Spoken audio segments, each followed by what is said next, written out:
Hey guys, happy Makar Sankranti my YouTube family. तो मेरी तरफ से को बहुत सारी शुभकामनाएं मकर संक्रांति की। और आज मैं बना रही हूँ लाई मुरही के लिए, मुरही की लाई। तो चलिए शुरू करते हैं, और भी साथ में बहुत कुछ बनाएंगे, तो बने रहिए मेरे ब्लॉग में। थैंक्स।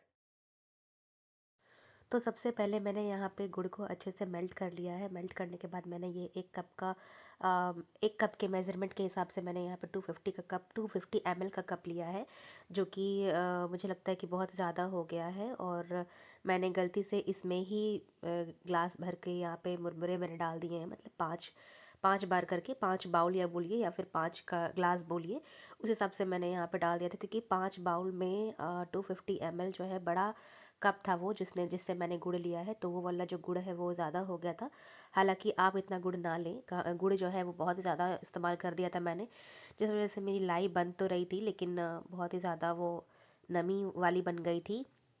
आपको क्या करना है फ्रेंड्स, क्योंकि 5 बाउल अगर आपने मुरमुरे लिए हैं, तो आपको 1.5 कप ही यहाँ पे गुड़ का इस्तेमाल करना चाहिए। मुझसे ये मिस्टेक हुई इसलिए, क्योंकि मैं ये फ़र्स्ट टाइम बना रही हूँ। ये मुरमुरे के लड्डू मैंने पहले कभी नहीं बनाया है। मम्मी को देखती थी मैके में बनाते हुए, तो मैं कभी मतलब मुझे आया ही नहीं कि मुझे भी सीखना चाहिए, क्योंकि बहुत ही ज़रूरी है ये चीज़ें आपको आना। और हर तरीके के त्यौहार में आप लोगों को ये चीज़ें बनानी आनी चाहिए। कोई भी चीज़ें, कोई भी तरह के व्यंजन जो होती हैं, वो हर त्यौहार में कुछ ना कुछ बनता ही रहता है हमारे घर में।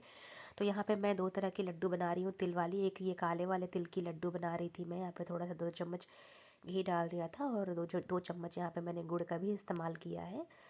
मतलब जैसा मुझे नीड लगा, जैसे मुझे आवश्यकता पड़ी, मैंने वैसे यहाँ पे गुड़ का इस्तेमाल किया है। और इसको अच्छे से बाइंडिंग करने की कोशिश की है मैंने। ये तो तिल के लड्डू तो बहुत ही आसानी से मेरे से बन गए। ये काले वाले तिल के लड्डू हैं। और फिर मैंने वाइट वाले तिल भी मैंने फ्राई किए थे, उसको भी मैंने सेम प्रोसेस से इसको बाइंडिंग किया था। ये मेरी बिल्कुल जेन्युइन एक्सपीरियंस है फ्रेंड्स, कि मैं ये चीज़ें बना पा रही हूँ, मेरे लिए बहुत बड़ी बात है। और अब बारी आती है वाइट वाले तिल के लड्डू बनाने की। यहाँ पे मैंने 1 चम्मच के तकरीबन घी लिया है, और यहाँ पे कुछ चम्मच मैंने, मतलब 1 से 2-3 चम्मच मैंने यहाँ पे गुड़ का भी इस्तेमाल किया है। जैसे मुझे नीड लगती थी मैंने वैसे देती जाती थी। तो मुझे लगता था कि इतने में मेरे लड्डू बन जाएगी, तो मैं बस थोड़े से हाथों में पानी लगाने के बाद इसको अच्छे से मैश कर रही थी, मिक्स कर रही थी। मिक्स करने के बाद इसको, मुझे अच्छा लग रहा था कि ये अच्छे से अपनी जो बाइंडिंग है वो गुड़ के साथ में पकड़ ले रहा है। और हाथों में चिपकने की वजह से थोड़ी सी असहजता तो महसूस होती ही है, बट मेरे लड्डू बन जाए बस, इससे बड़ी और खुशी क्या होगी, है ना फ्रेंड्स। तो मैं ये वाइट वाले तिल के भी लड्डू बना ली, तो मुझे काफ़ी खुशी हो रही थी कि मैं बना पाई। मेरे लिए बहुत ही बड़ा अचीवमेंट है ये।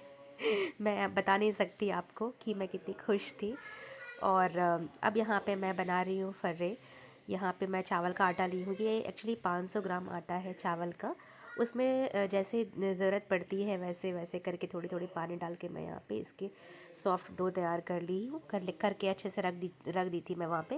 अब ऐसे मूंगफली को फ्राई करने के बाद उसको मैंने रख दिया था साइड में। अब यहाँ पे थोड़े से पानी मैंने गर्म करने के बाद यहाँ पे थोड़ा सा अदरक और लहसुन को मैंने बारीक कूट लिया है, पेस्ट जैसा, पेस्ट की तरह बना लिया था मैंने इसे।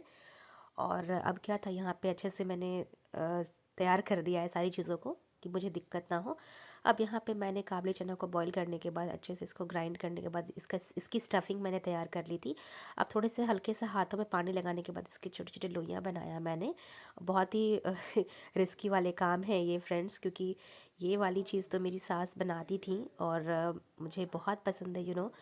मैं बहुत ही अच्छे से, मतलब मुझे क्या, मेरे घर में सभी को पसंद है, मेरे इन लॉज़ को, मेरे हस्बैंड को, और सभी लोग खाते हैं। एक तरह से ये जो चीज़ें हैं खानी भी चाहिए, क्योंकि यू नो यही समय है जब सभी के घर में ये जो फर्रे हैं बनते हैं चावल के आटे के। इसमें लेकिन मैंने यहाँ पे आलू वाले नहीं बनाए हैं, मैंने यहाँ पे काबली चना को इस्तेमाल किया है। और फिर दोबारा से मैंने फिर यहाँ पे आटा लगाया है। ये भी 500 ग्राम आटा है। ये मैंने फ्लैक्स सीड्स वाले फर्रे बनाने के लिए तैयार किए थे। तो यहाँ मेरी बेटी परेशान कर रही थी, आटा वगैरह सब टच कर रही थी। तो यहाँ पे मैंने अच्छे से इसको भी बनाया है भर करके, फ्लैक्स सीड्स को, या तीसी, या फिर क्या बोलते हैं आप लोग, अलसी जो भी बोलते हैं, तो उसको भी मैंने भर के यहाँ पे अच्छे से बनाया है। इसको भी मैंने गुड़ से पहले ही इसको मैंने मेल्ट कर लिया था, मतलब मिक्स कर लिया था गुड़ को अलसी के साथ में। और फिर काबली चना वाले फर्रे और तीसी वाले फर्रे को मैंने यहाँ पे स्टीम लगा दिया था, और मैं इतना कुछ बना पाई। दोस्तों, अगर आपको मेरी वीडियो थोड़ी सी भी अच्छी लगी, अगर आपको मेरी मेहनत थोड़ी सी भी दिखाई दी, तो मेरे चैनल को लाइक करें, सब्सक्राइब करना ना भूलें। थैंक्स फॉर वॉचिंग दोस्तों। अब मिलेंगे नेक्स्ट व्लॉग में।